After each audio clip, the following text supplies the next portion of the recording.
Well, everyone, welcome back to Sports Insider. It's been a couple weeks. I'm Dan Labbe. He is Chris Fedor, and we will cover all the bases today: Cavs, Browns, Indians, a lot to get to, and we will start, of course, with the Browns. We'll bring in our Browns beat reporter, getting ahead of myself, Mary Kay Cabot, joining us via phone. Mary Kay, how are you?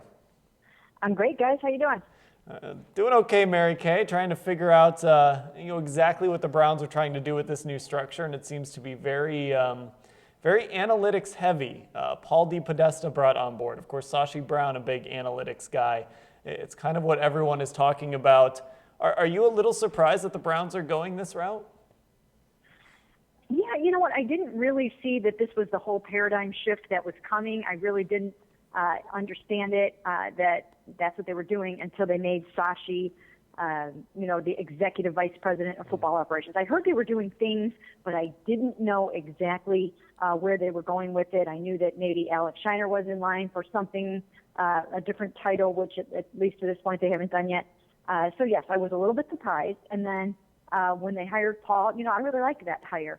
I've always been for progress, change, innovation, and I like the fact that they're really trying to be progressive and spin it forward. These guys are so brilliant that, it just seems to me that it would almost be hard for them to fail at what they're trying to do. I mean, these guys are so incredibly educated at Harvard, and I really think that they have a chance to get this right. I like what they're doing. Mary Kay, when I was listening to Jimmy Haslam's press conference announcing the changes and trying to explain everything, the direction of the team, something stood out to me, and I want you to see if you can help me understand what he was thinking. He basically said that the decision that he made to fire Ray Farmer and Mike Pettin were because he didn't feel like the team was going in the right direction. He didn't like the direction that the football team was going in under their watch. So my question would be, if Sashi Brown was also a part of that, his disappointment with this season and with that regime, what was it about Sashi that allowed him to stand out to get a promotion from within when he didn't like anything else that was going on?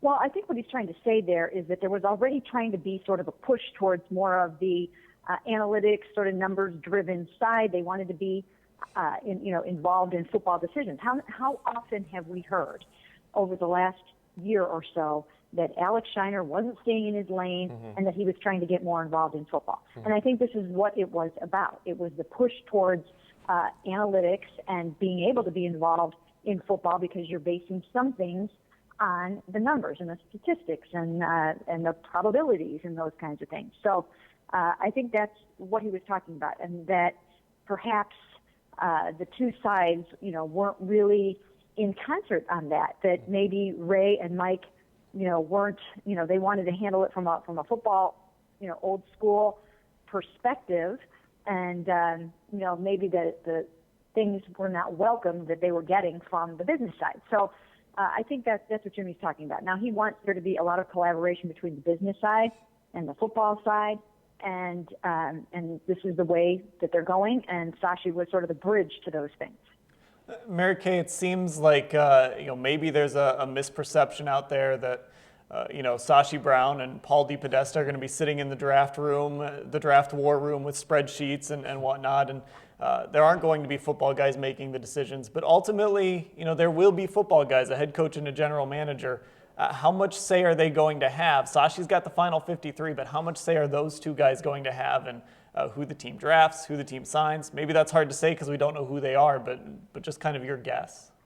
I think that Sashi and Paul will be very, very, very involved in football decisions, and I think that the GM and the coach will also be heavily involved, and I think that they are going to all have to put their heads together and find the balance between using their people skills and those kinds of things, because you can't apply analytics to football in exactly the same way as you can apply it to baseball, because baseball is more statistics and numbers driven. There's a lot of subjectivity going on in football with, offensive linemen and different positions and how certain things are done or played. It's not just, batting average and things like that. There are a lot of numbers that you can use in baseball, but football is obviously more of a team sport, and it's just an entirely different approach. So I think they're going to have to all put their heads together and find a way to use the new technology and the newer approach. And again, it's not new. It's just really kind of newer to football teams using it as much as the Browns plan to. And I just think it's going to take, like Jimmy said, a collaboration of everybody being willing to be open to it and finding the balance between the two sides. Mary Kay, of course, interviewing a guy doesn't necessarily mean that he's going to accept the job, but given the way that the last couple of coaching searches have gone and given the new structure in the Browns front office, are you somewhat surprised that the Browns have been able to line up these interviews with what a lot of people would consider the top coaching candidates available? No, not at all surprised. Remember, there's only 32 of these jobs available, and they are hard to come by, and the Browns still, regardless of what they've gone through, have an incredible rich history and tradition. They still have a very, very strong fan base throughout the world, not just here in Northeast Ohio, of course.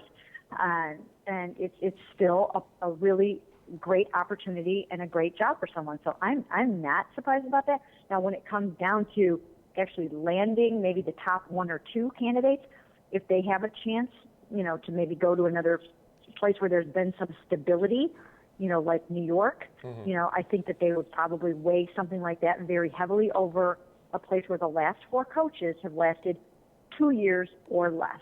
So that's going to be a huge issue. But in terms of getting guys in the door to interview, not only are they coming in the door to interview, I know for a fact that there is a number of them that would be honored to have this job. All right, Mary Kay, we're going to put you on the spot. Call your shot. Who's getting this job? Well, you know what? Right now, I think that Adam Gase is probably their number one choice. Okay. And from what I understand, the Browns are still in the running for Adam, even though he's going to have other opportunities. The Dolphins are going to try to keep him from getting out of there today. And the Eagles are bringing him back for a second interview. But I think there's something about this job that I think intrigues him. I think he likes it. I think he sees it as a challenge. I think he likes Jimmy Haslam.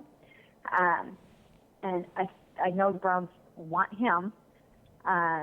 So right now I'm just going to say Adam Gase, even though I think he'll probably have other opportunities that will be very attractive to him. All right, Mary Kay, thanks for the time. Thank you, guys. Go. Mary Kay thinks it'll be Adam Gase. What you just say, go? Is that what you just... well, I question the judgment of Adam Gase, if that's the case. I think we have to be honest about where the Browns rank in terms of the coaching vacancies. The Giants are better, right? You would say that, yeah. Wouldn't you? Tampa Bay, probably better because you've got Jameis Winston. And you have a young quarterback there. Tennessee Titans, probably better. And then you get into those other teams that people are like, Philadelphia is just, I don't know if you want to go to Philly. There's not a lot going on there. Chip kind of decimated the roster. San Francisco, they just hired Jim Tomsula. You got to question the judgment of that organization. Miami's been considered dysfunctional. So you've got those other four teams that are kind of lumped together. And if you're a guy like Adam Gase and you're looking around at your options and you're young enough and you feel like you're the top guy available, I don't know why you would pick Jimmy Haslam. I don't know why you'd pick this quarterback situation. I don't know why you'd pick the AFC North. I don't know why you'd pick this team. So I'm skeptical on Adam Gase coming to the Browns. Yeah, the two wild cards really are the Giants, who of course have Eli Manning and a very good team, and Tampa Bay, who has that young quarterback in place. Of course, Tennessee does too, and they have the number one pick. So there's a lot of situations that are out there that seem better than the Browns. I think there's another thing that the Browns have to consider too. It's about finding the right coach for this kind of situation. And if you're going to bring in a first-time head coach, a guy like Adam Gase, you have to wonder about that, don't you? Because you've got an owner who doesn't know what he's doing.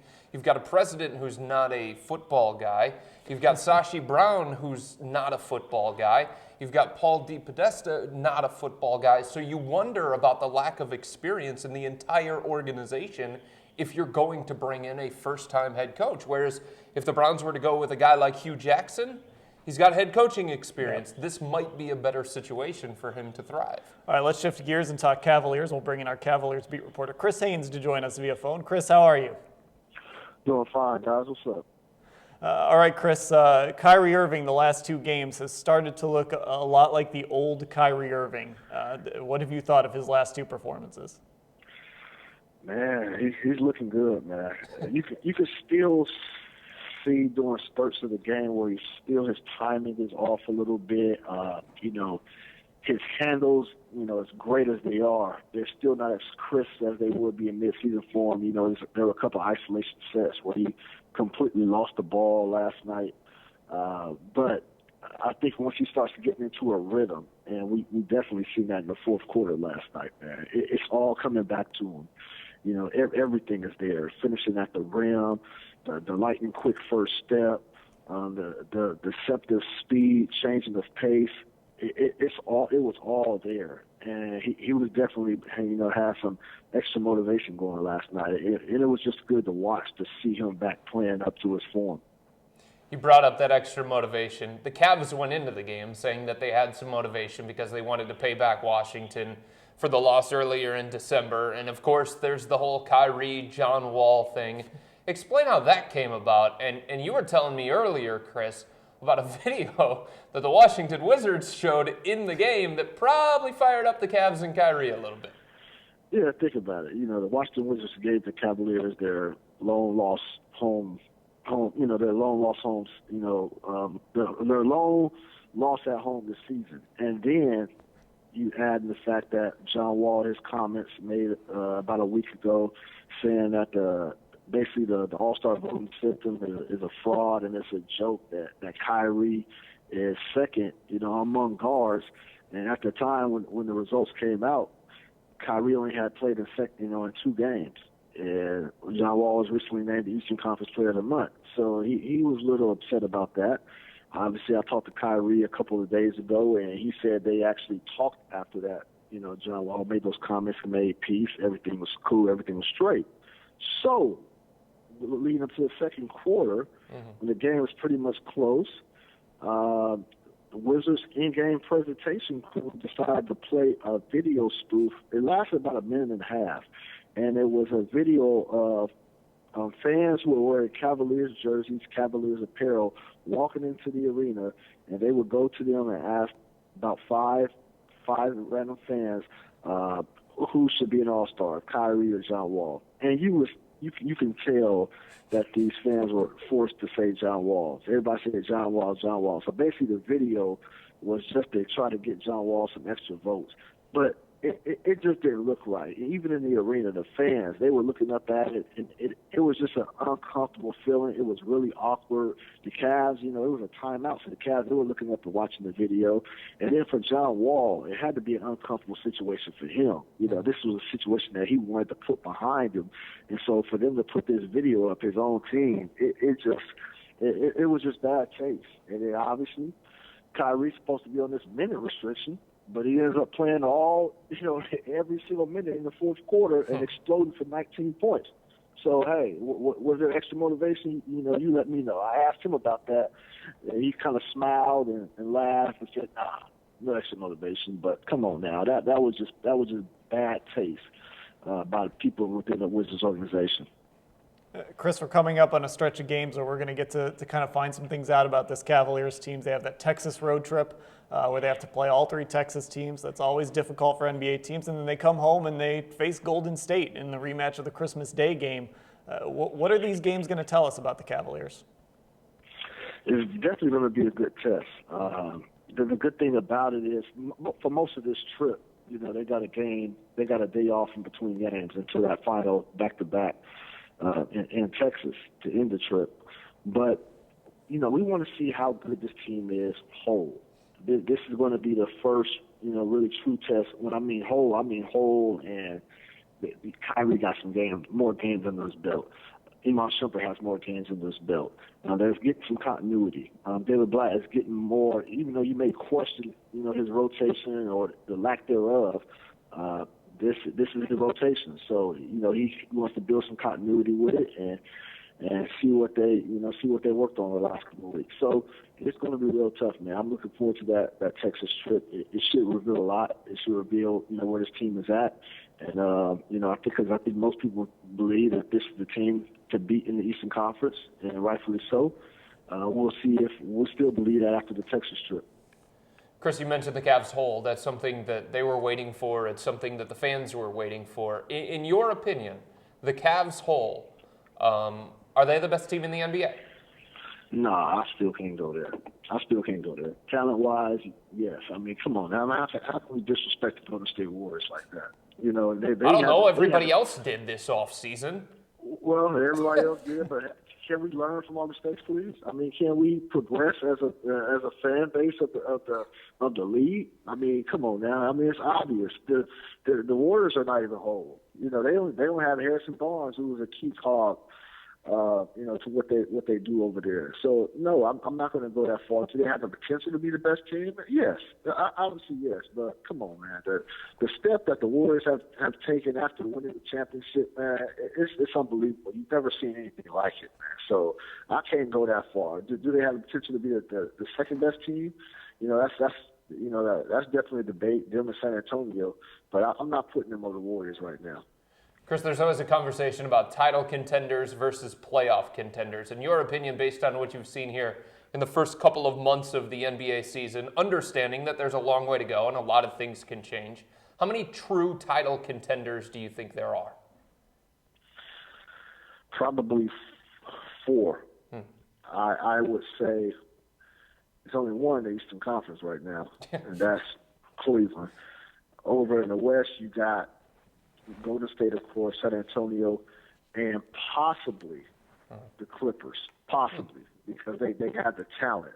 But, you know, they lack in execution sometimes. And, you know, Blake Griffin, we'll see how he returns. But it's 4, and 4 may even be pushing it. I think it's a clear-cut, top of the brain teams in this league that you got to go with Golden State, Cleveland, and Spurs. All right, Chris, thanks for the time. Anytime, guys. Take care. You know, it's funny. The Warriors just always, for as great as they've been, they always get just last year. They had this historic run where every metric basically said their record paired with their differential, right, that team wins a championship. Yeah. Nah, they're not going to win a title. Right. They end up winning a title. Now they're 33-2. They've lost 2 games, and they've beaten the Cavaliers. And yet it's still kind of, I don't know. Yeah. I don't know if they can win back-to-back. The amazing thing is what the Cavs did the other night against Toronto. That's what Golden State does on a nightly basis. Yeah. A nightly basis. And you know what I think it is? I think so many still view Golden State as who they used to be. Yeah. And they can't get over the fact that the game has evolved and they're more than just this jump shooting, 3-point bombing team. There's so much that if you actually look into the numbers and you look at how they play, the team's as good as Jordan's Bulls from the mid-'90s, and just nobody wants to believe it. It's unbelievable. It's insane when you really sit back and look. I mean, the Spurs, you look at what the Spurs have done, and they're incredible. They would be the story of the NBA if not for the Warriors at 33-2. All right, let's go ahead and switch gears again and talk Cleveland Indians baseball. We're joined by Paul Hoynes, our Indians beat writer. How are you, Hoynesy? Good, guys. How you doing today? We're doing well, Paul. Hall of Fame voting. Ken Griffey Jr., Mike Piazza. Who's the biggest surprise that got left out? The biggest surprise that got left out, to me, is probably Bagwell or Trevor Hoffman. I thought the guy with the second most saves in history probably should have gotten in. I thought Bagwell should have gotten in, but I think the Hall has a little bit of I guess relief pitchers have a stigma as regarding the Hall of Fame. There's only 5 in there, and he still did very well. Hoffman got like 67%, I think. I think he'll get in next year. Were you surprised at just the amount of love that Ken Griffey Jr. got? No. I thought he should have got 100%. I've covered baseball for over 30 years. He's the best overall player I've ever seen. Yeah, I'm with you, Hoynesy. I was surprised that there were people that actually left him off that ballot. Was that kind of a first time? There's always that stigma with baseball in the Hall of Fame where you kind of differentiate between this guy's a Hall of Famer and this guy's a first ballot Hall of Famer. Yeah, I don't know. If Ken Griffey isn't a first ballot Hall of Famer on your criteria for Hall of Famers, there's something wrong with it. I don't get that. But Babe Ruth, Ty Cobb, Joe DiMaggio, Tom Seaver, Ted Williams, none of them have received 100% of the vote. When this kind of thing happens, Hoynesy, of course, the attention shifts to some other players, maybe on the outside looking in. You mentioned Bagwell, you mentioned Trevor Hoffman. How about from the Indians' standpoint? When you look at some of these other guys like Albert Bell, Kenny Lofton, is there a case to be made for either guy? Would you make the case? Well, I think, I think there is a case to be made. Unfortunately, they've both come and gone off the ballot, and now it's, up to, the Veterans Committee or whatever form or shape the Veterans Committee takes. I don't think those guys are going to be eligible for, maybe for a while, like 2020 maybe. Mm-hmm. But I think you could make a case for either one, especially, when you look at Tim Raines, all the love he's getting in comparison to Lofton, I think he's pretty comparable right there, and you could say, I think Kenny got on when all those steroid guys came on, and he got overlooked, and he was on. I think he was one and done. He was on the ballot. He didn't get 5%, and he was off in 1 year, and I know that he was not pleased with that. Hoynes, shifting gears now to the Indians, Mike Napoli is officially signed, and you wrote earlier this week that it sounds like Mike Napoli is going to be the Indians' first baseman. Is that going to be every day, and what does that mean for Carlos Santana? Well, I think Carlos better put his glove in cold storage right now because it doesn't sound like he's going to be playing much first base. I mean, obviously Napoli's like, 34, 35. He's not going to be playing every day, but I think he's not playing first base. He's going to be DHing. And, he played over 100 games at first base last year. Carlos played about, I think, a lot more than that, 100, maybe 40, 150. So I think they'll find a kind of a happy medium there. But right now, I'd say Napoli's he's going to be the everyday first base. I don't know if I would call Napoli a big move. I don't know if I'd call Rajai Davis a big move. But if you look at the Indians and what they've already accomplished so far this offseason and what they still need to do, if anything, would you say that the bigger moves are already in the rearview mirror, Hoynesy? Yeah, unless, Fedor, unless something falls out of the sky here, like a Justin Upton, he finds no takers and he's twisting in the wind in late February and early March, and the Indians, take a shot at him. I think the big moves have been made. But now, I think you could always make a trade. Marcell Osuna is still out there, and he's kind of that's heated up again between Texas and Miami, so that could happen. That's a name to remember, but I get the impression that as far as free agents go, the book is closed for 2016. So that being said, Hoynesy, as we approach spring training, where do you think this team stands with their expectations for the year? Do you think that they believe they can compete for the division? It's gonna, 2 days ago I thought they had a shot. I thought they would be a very competitive team. And Kansas City gets Alex Gordon back. I think that was a killer move. I think that was a huge move for the Royals. Because they've lost some starting pitching, they've lost a couple of those bullpen guys. But getting Gordon back, boy, you get that defense back. You get that great lineup, 1 to 9. I don't see how the Indians compete with that. I don't think they did enough offensively to challenge them. And pitching is great, but you got to score to win. And I just don't think this lineup is going to score enough to win the division. I can see it now. A lot of your leads, Hoynesy, for the 162-game season. It's going to be something along the lines of the Indians got some great pitching, but they didn't get enough run support and fall 2-1 or fall 1-0. Yeah, I really, I think Davis and Napoli can help them, but I thought they still needed to add more offense. All right, Hoynesy, we appreciate the time. I'm sure we'll talk to you more as spring training comes along. Thanks, guys. Yeah, the only thing I can think of with the Indians competing with Kansas City is maybe the Royals will be tired from all those games the last 2 years. Like, what were they, 14 back of the Royals last year? I'm quite certain Mike Napoli's not going to make up that difference. No. Bud Shaw, how's your first base glove? It's also in cold storage. You know, if anything falls out of the sky in Cleveland, the chances are it's going to be an asteroid, right? It's not going to be. It's not going to be a player that puts them over the top. Or a blonde wig. There you go. Anyway, we start today with a question. Remember Eric Mangini's nickname when the Browns hired him? That's right, Mangenius. Mike Holmgren, said to be a brilliant evaluator of quarterbacks, at least until, Brandon Weeden. Joe Banner, smartest guy in the room, believed analytics could provide epiphanies in talent evaluation and game planning. Ray Farmer, Duke educated, they told us.